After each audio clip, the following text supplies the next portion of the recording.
You ever have one of those days where you just know the universe is testing you, almost daring you to break? Yeah, that was me, standing in line at the airport, thinking I'd already seen the worst people could throw at me. But nothing quite prepares you for the moment someone tries to shrink you with nothing but a smirk, right out in the open, in front of a line of strangers. Let me back up a sec.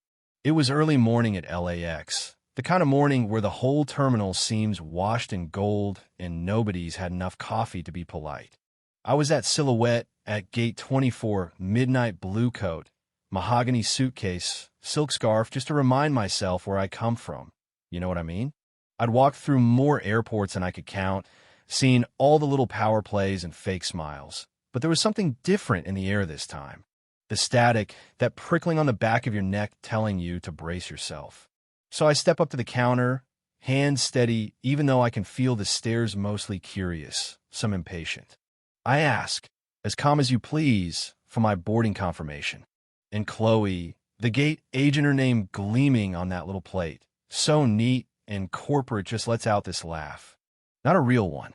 More like she's holding something sharp between her teeth. "That's quite the accent you have," she says, her voice syrupy sweet with a hint of something sour. Didn't even bother waiting for my reply. I saw the look between her and the other staff, the way they shared those secret jokes, all quick glances and half-hidden smirks. Then she drops it, just like that. "There's been a change. You're now in 44E. I barely blink. "I booked and I say so, voice level, but inside, I can't feel if this isn't about a seat. It's about a judgment past the moment she saw me. Maybe the system corrected itself. She says, all sing-song, like this happens every day. Yeah, right? I've been around enough to know when a story's being spun. People behind me start shifting, sighing like I'm the reason their morning's off track. That sting of being a spectacle, when all you did was show up and ask for what you paid for. But I keep my cool, not out of fear, out of clarity. I ask for supervisor. Chloe's face hardens, and she taps her earpiece, all exaggerated patience, like I'm making a mountain out of a molehill. Minutes drag. The line grows. And then Lucasa, junior staffer, still green around the edges, leans in, eyes darting. Under his breath, just loud enough for me to catch. "They don't want you in first class. Doesn't fit the brand image." Just like that. Better to have you somewhere less visible. The honesty stings, but I nod, not giving away a thing. I could have made a scene, raised my voice. But I've learned, over years of these little indignities, that sometimes the loudest answer is silence, the kind that settles in the room and makes everyone itch. My phone buzzes. One word from my assistant. Ready. The calm of me becomes a razor. They think they won because I didn't shout?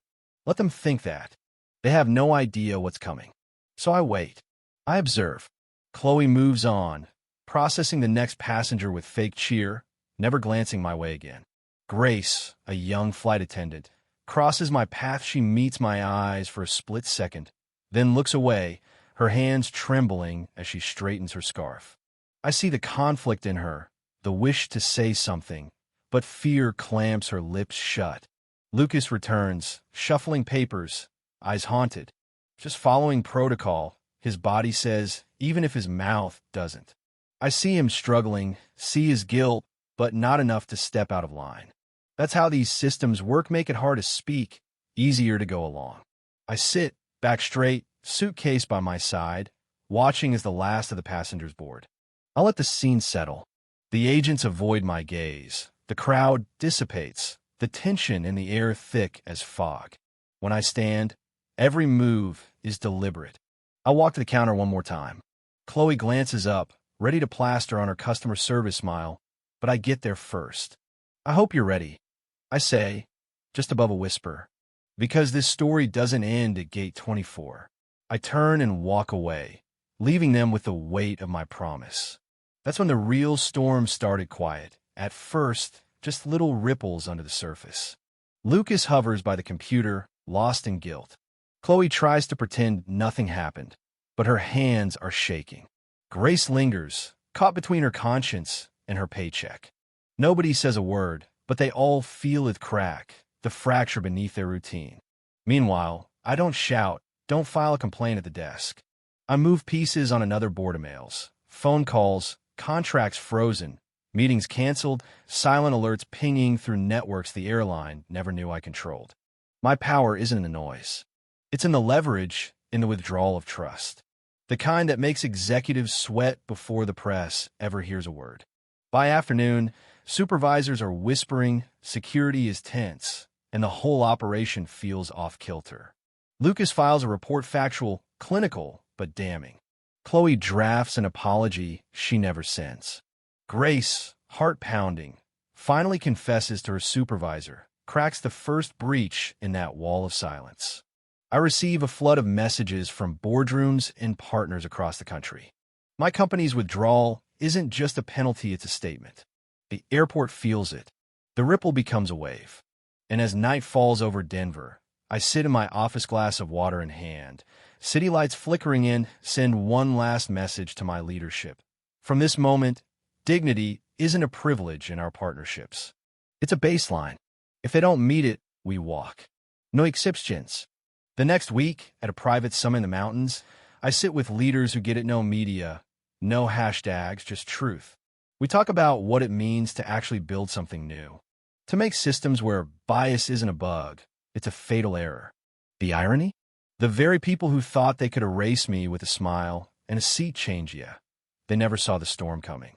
Maybe they still don't. But the lesson stands. Sometimes the most powerful reckoning is silent, methodical, unstoppable. It's a refusal to play the game by rules written to keep you small.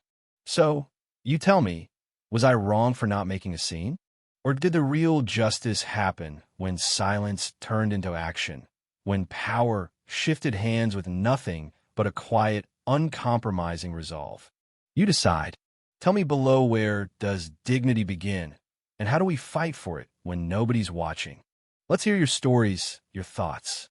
What would you have done? What would real justice look like to you? Drop your take below. I am listening. And so is everyone else who's tired of letting silence be the last word.